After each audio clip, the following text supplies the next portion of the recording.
and welcome to the latest edition of the Mutant Blitz Podcast. I'm your host, Josh Hennig. On this edition of the podcast, we're going to do a review of the most recent Black Widow trailers, along with the special extended look that came out during the College Football National Championship game, some perspective on Christian Bale, rumors about his casting in the Thor 4 movie, as well as what the Morbius movie means for the Marvel Cinematic Universe and Sony Studios moving forward. So let's open up a cold one and get started right here on episode 55 of the Mutant Blitz Podcast.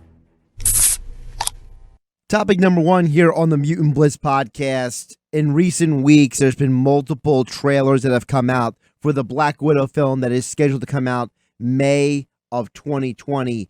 There is some conjecture, though, that Black Widow could come out a week earlier, as Marvel has done in the past. They've originally scheduled a movie for a certain weekend and they pushed back the date. This is chapter 1 of Marvel Phase 4, and keep that in mind, because what you are going to see in this movie and what we're going to talk about here a little bit here on the Mutant Blitz Podcast, you have to go into this with the understanding that this Black Widow movie is the first chapter of this phase of Marvel movies.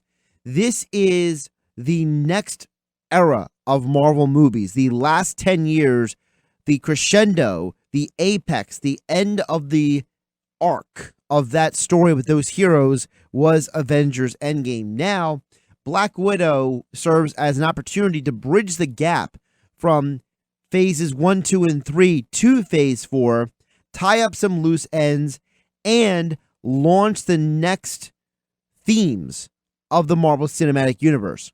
This movie is set in between Captain America Civil War and Avengers Infinity War. So this movie is technically about 5 to 8 years before the end of Avengers Endgame, where Natasha Romanoff's character is dead. So she is not just alive and well, she is dealing with issues that happened well before the events of Avengers Infinity War and Endgame. The storyline is about Black Widow, Natasha Romanoff, going back to her roots. In other words, dealing with the people and the elements that made her the Black Widow. You saw some of the flashbacks in Avengers Age of Ultron, elements of her past, elements of what made her who she is. And she's going to deal with people who are heavily involved in her past.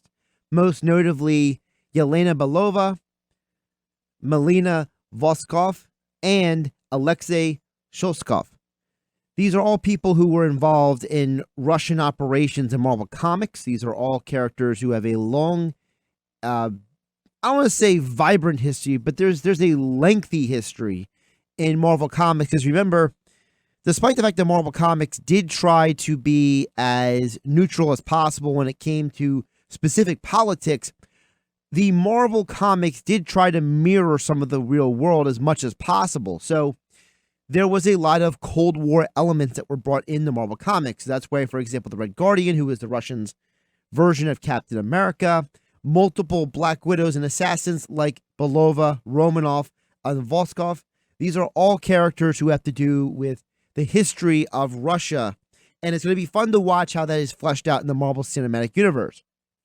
The initial trailers that have come out, whether it's the teaser trailer, the special look, and the legacy trailer, all hit on very similar aspects, but all have very specific elements in them, which is supposedly Natasha Romanoff, because of the events of Civil War, she has placed herself on the run, not just from the government, but from people who have been trying to get after her for years. Now, we'll find out more about exactly who those people are, because remember, she technically helped Captain America escape, but she's not actually one of the bad guys in terms of the government's eyes, because she signed the accords from Captain America Civil War.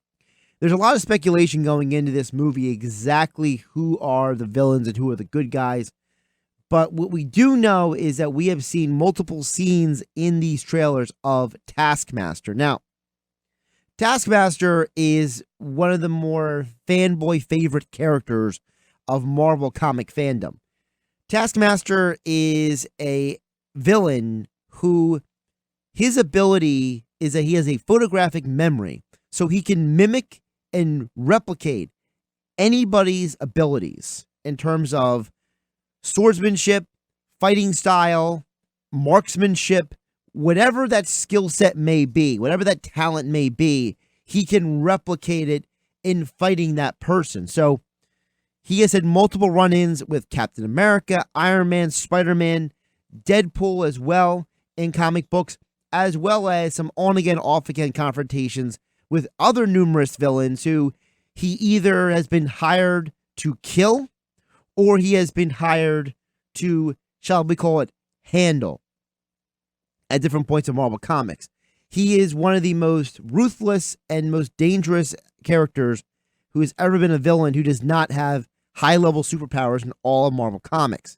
You know, for example, a guy like Thanos, he has powers and abilities that are not of this world. Someone like Doctor Doom, he can tap into a lot of different resources, whether it's technology, whether it's mystical.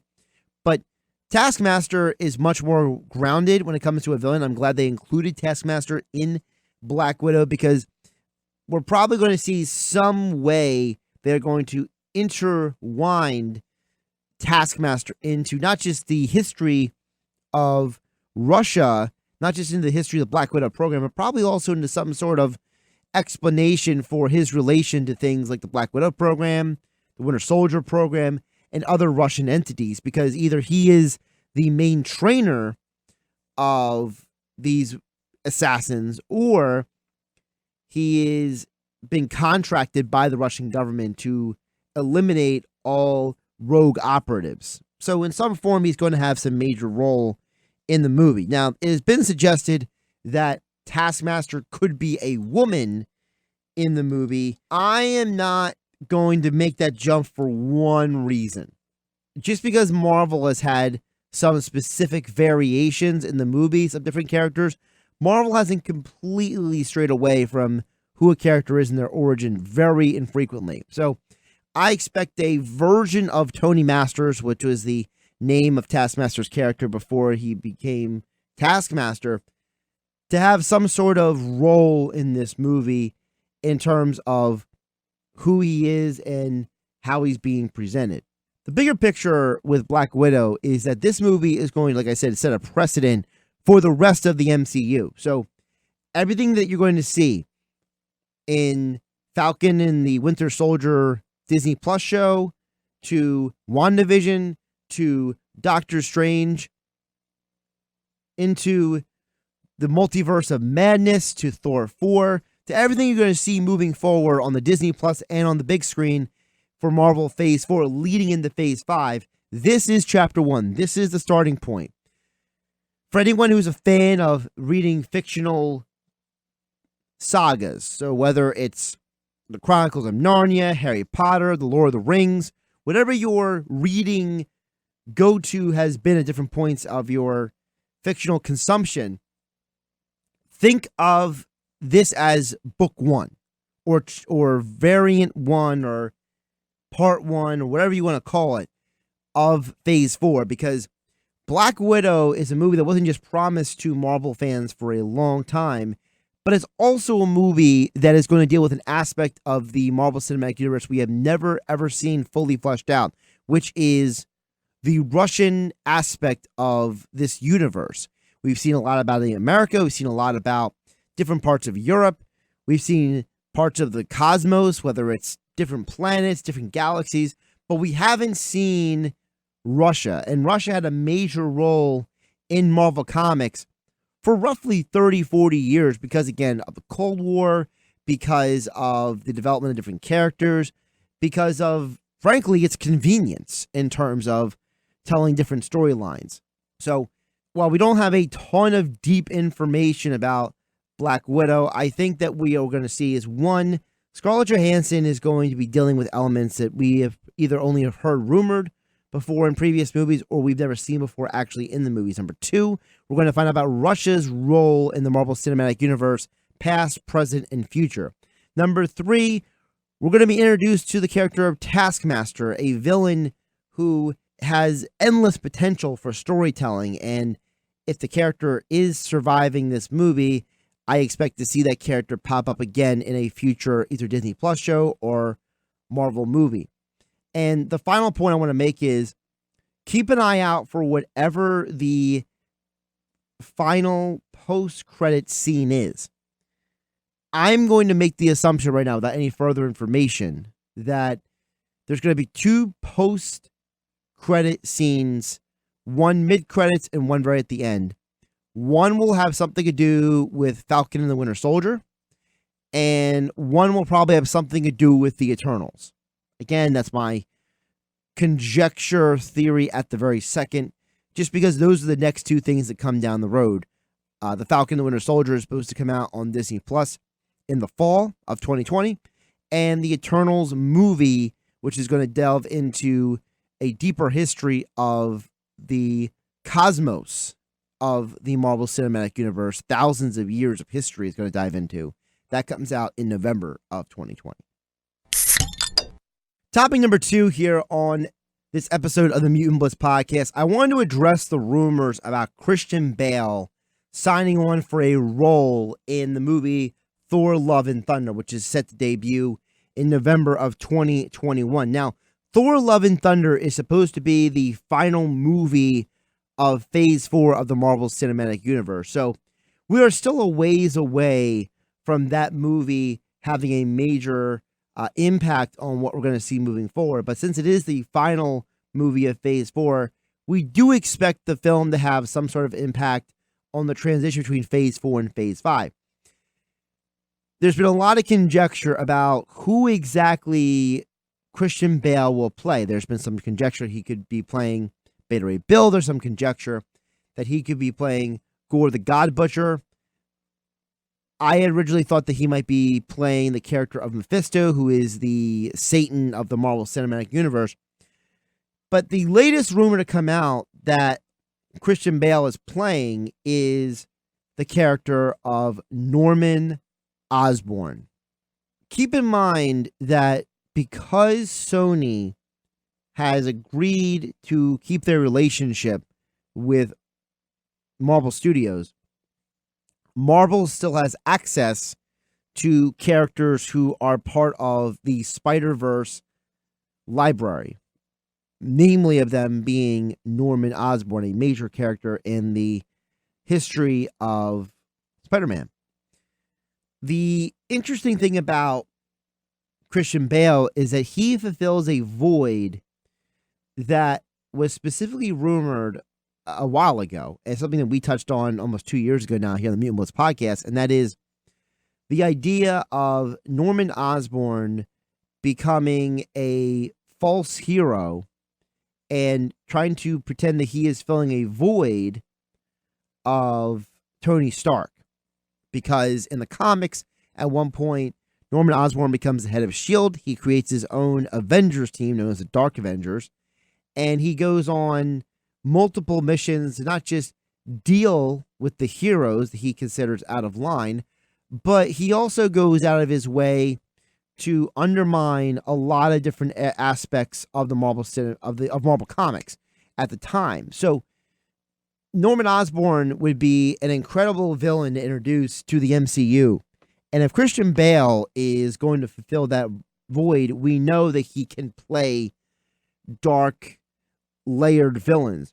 And if anybody has actually seen the movie The Prestige, you would know that all too well. The Prestige was a movie that came out in 2006, and it's actually a very underrated movie in my opinion. Christian Bale got his role in this film partially because of his work with Christopher Nolan in the movie Batman Begins. And this was a Christopher Nolan directed and written screenplay. And it's a movie about 2 stage magicians, and they engage in this war of illusions, and they just take things way too far. And it gets really involved and dark, and Bale plays the character of Alfred Borden, who ultimately goes too far in his duel and in his ongoing illusion war with another magician named Robert Angier. So Bale has experience playing a character who has multiple layers. And it's not just the Prestige. It's also movies, for example, like American Psycho, Equilibrium. There are a lot of movies where he has played characters with multiple layers. Norman Osborn definitely fits that bill. I am not totally convinced that Christian Bale is going to be Norman Osborn because we haven't heard any hints about Osborn, except for the suggestion that the person who bought Avengers Tower after Tony Stark dies is supposedly going to be Osborn Corporation. Now, that has not been confirmed or denied at all. That was suggested from different flash scenes from Spider-Man Far From Home. And we probably won't get a full answer to if Norman Osborn's in the Marvel Cinematic Universe until the end of 2020, because with Black Widow, Falcon and the Winter Soldier, and then WandaVision and Doctor Strange, and then Spider-Man's next movie comes out. So we're kind of down the road to reaching that point. So Norman Osborn does have a specific role coming to Thor: Love and Thunder. I will be intrigued to see why they chose that movie to introduce him in a specific role instead of either the Spider-Man film or any other of the movies or TV shows before that. Now, I'm not denying that he couldn't play Beta Ray Bill or Mephisto or Gore the God Butcher, but if Marvel is trying to go down the road of the Norman Osborn storyline and how he fits into the bigger picture, and if it's confirmed that it's not going to be an issue with Sony and all the agreements and handshakes and paperwork is signed for this to happen, then it would be great. But I'm not going to stay away from the fact that Thor: Love and Thunder is going to need a pretty relevant villain. And whether that is Gore the God Butcher, whether that be Mephisto, whether that be the Enchantress, whoever that may be, there's a variant level.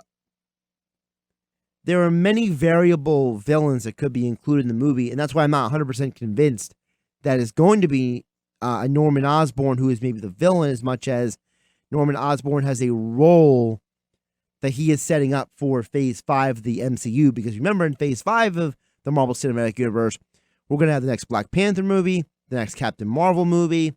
We're supposed to have a version of an Avengers movie, whether it's going to be called New Avengers or something else. Guardians of the Galaxy 3. There's a lot of movies and properties coming out, as well as the Disney Plus shows such as Ms. Marvel, She-Hulk, and Moon Knight.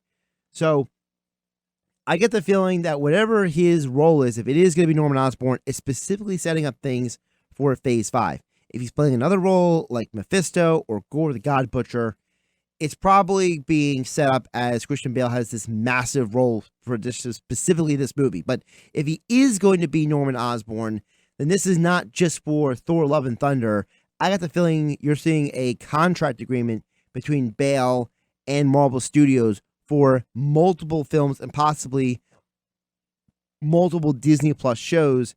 And let's not forget, one of the reasons why Christian Bale takes the roles that he does is because he has said in interviews he likes to take on roles that challenge him as an actor. He likes to take on roles that force him to step into areas that he is not familiar with and play characters that he can fully immerse himself in. So whether it was Melvin Purvis from Public Enemies, Dickie Eklund from The Fighter, whether it was Bruce Wayne in the Batman movies, whatever the variation of the character is, he likes to not just play a role, he likes to immerse himself in a role. So if he is taking on the character of Norman Osborn, I highly doubt that it's just going to be Norman Osborn for one movie. I expect it to be for multiple movies. Our final topic here on this edition of the Mutant Blitz Podcast, another trailer that came out in recent weeks that has a lot to do with the Marvel Comics and Marvel Cinematic Universe, is the Sony film Morbius. This was one of the linchpins that was a dispute when Sony and Marvel were negotiating, because apparently, according to reports, there were executives at Sony that were heavily invested in this movie being a launch point for what Sony wants to do with Spider-Man and their Spider-Verse moving forward. Now, if you recall, just a couple years ago, we saw the movie Venom, which was an anti-hero take on Eddie Brock's character played by Tom Hardy. Well, this time, another variation of an anti-hero storytelling of another character from Spider-Man's history, Dr. Michael Morbius. He is being described as a biochemist by Sony Studios, even though in Marvel Comics he is also a hematologist, but I will digress. I will not, hold that against Sony for sure. You want to call him a biochemist, that's fine. But the point is that he has a rare blood disease in the comics and in the movie. And he goes to whatever it takes to cure his rare blood disease, and in the process inadvertently turns himself into a supernatural character in the form of vampirism. Instead of actually curing himself, he turns himself into something else, to steal the term from Arrow and the CW. The character being played by Jared Leto looks like it is going to be a variation of what we've seen in Marvel Comics and partially what Sony gave us in Venom, which actually I think would be a good thing. Don't treat this movie as just a normal comic book movie like Venom was. Venom, in all intents and purposes, was a comic book movie to the point where it played out like a comic book. This movie is meant to be a little bit more darker in terms of the world they're going to tap into, which is vampirism. And I think that in and of itself, that is a storyline that some people may think is silly and ridiculous, but as a bigger point in terms of what Sony wants to do. Sony has big plans for what they want to do with Marvel's characters such as Spider-Man, Morbius, Venom 2 is supposed to be coming, the Sinister Six, which has been rumored a lot. We've seen that in the trailer, Michael Keaton's character, the Vulture, has a little cameo appearance, which means there is some connectivity to Spider-Man Homecoming. Also, Spider-Man Far From Home, where there is a picture of Spider-Man with the word murderer written across it, inferring the post-credit scene where Jonah Jameson plays the doctored video of Spider-Man killing Mysterio, which we know actually didn't happen. But hey, Mysterio is an illusionist, and obviously his last great act was to make Spider-Man look like a murderer instead of him being the bad guy. We also know from this Morbius movie that this is Sony's foray into doing something that has actually never been done before with a movie studio, which is taking a roster of anti-heroes and villains and turning them into the centerpiece of an entire movie universe. While I think it's a interesting concept, I'm not going to hold out a ton of judgment until I actually see the movie and see a little more trailers, but we do know a couple things. One, Jared Leto's character, Dr. Michael Morbius, is known as the living vampire. He has all the strength and abilities of a vampire, also the desire to drink blood, but he is not actually the Walking Dead. He is not possessed by a demon.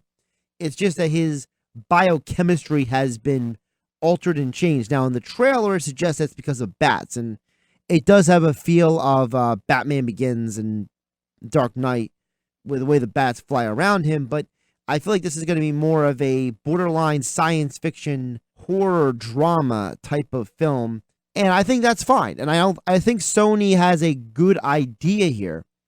The impact on the Marvel Cinematic Universe is that Sony is directly telling you that Morbius has a connection to the MCU. So part of Marvel and Sony's deal may be for Morbius to have an appearance in the upcoming Blade movie that's supposed to be in Phase 5.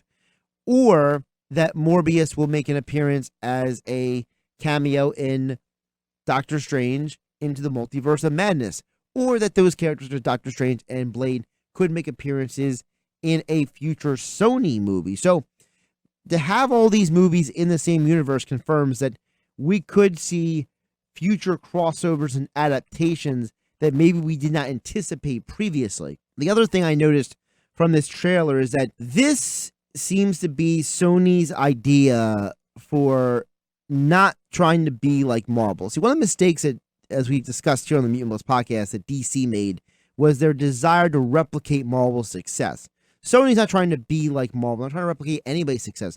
They're trying to blaze their own trail. And the fun originality of Venom, the complexity as it looks from Morbius, what they want to do with various characters and storylines, including the rumors that the next Spider-Man movie is going to involve Kraven the Hunter, shows me that part of the deal between Marvel Studios and Sony Studios moving forward is going to allow for that creativity to be fleshed out, to have a lot of breathing room, which comes into the villain of the movie, which is expected to be Luxius Crown, who is also a vampirized character, but he goes around using his abilities for evil, whereas Morbius is theoretically using his powers for good, which we'll see how that's fleshed out specifically. But do not overlook the fact that Marvel has already talked about that Doctor Strange is going to be similar to a horror film, right? And that WandaVision is going to have a lot of strange elements in it. And you are introducing Blade in the Phase 5. And there's a lot of talk of Ghost Rider making another appearance in either a television series or in a future movie. There's a lot of talk of a lot of darker characters. For example, Moon Knight, who is a character who deals a lot into the areas of ancient occult and into mystic elements. So if we're touching on all these different aspects, it doesn't surprise me that Sony is going full steam ahead, just pedal to the metal when it comes to Morbius, because if you're going to go with Venom and Morbius for your foundational pieces of your movie universe and have those characters be fleshed out without needing Spider-Man as the catalyst to support those characters, that tells me that you have bigger and better plans than just Spider-Man jumping back into your movies. I'm not 100% sure what the future holds for Peter Parker. I think that Marvel is going to let the third movie kind of be the tip of the cap and the final chapter of his trilogy inside of the MCU. And hopefully that means that either Marvel or Sony will go a different direction with the character, because let's be realistic. This is the third time we've seen this storyline. Peter Parker went to high school. Peter Parker becomes Spider-Man. Peter Parker has to fight villains he never thought he'd have to deal with, and situations that are beyond his imagination he is having to confront. Well, maybe after the third movie, we can move on from that. Maybe Peter Parker can grow up a little bit and go to college or get married or die. Because in the Ultimate Marvel Universe, Peter Parker does die, and the new Spider-Man is Miles Morales. And if people were really interested in telling a unique and different story, that's the character you use. Because Miles Morales doesn't just have a almost 2-decade history at this point of comic book history, but he also has a very interesting concept, which is he was originally being trained by Peter Parker, and he didn't go and help Peter Parker, and Parker died. And now he feels he has this burden to pick up the Spider-Man mantle. There's a lot you can do with that storyline. There's a lot you can do with that concept. And if you're going only to introduce the Sinister Six, and if you're going to expand upon Venom and have him deal with Carnage, and if you're going to dive into all these layers of Spider-Man's history with all these different heroes and anti-heroes and villains, then why not go all the way in? Why are you putting one foot in the pool? Just dive in. And I think Sony is starting to do that with the Morbius film. I will hold judgment until I see it, but I got the feeling that this is actually going to be a better movie than people may have previously expected. The expected release date for Morbius, which is currently in post-production, is July 31st, 2020. Thanks for listening to this edition of the Mutant Blitz Podcast. If you have any thoughts or comments on the podcast, you can hit me up on Twitter at Josh Hennig. Make sure you hit that subscribe button when listening to me on Spotify, Apple Podcasts, Google Play, YouTube. Make sure you subscribe so you catch every episode of the Mutant Blitz Podcast, where we dive into the world of comic book movies and television shows, and then dabble sometimes in my other favorite topic, which is sports. I'm your host, Josh Hennig, and I'll catch you next time right here for the Mutant Blitz Podcast.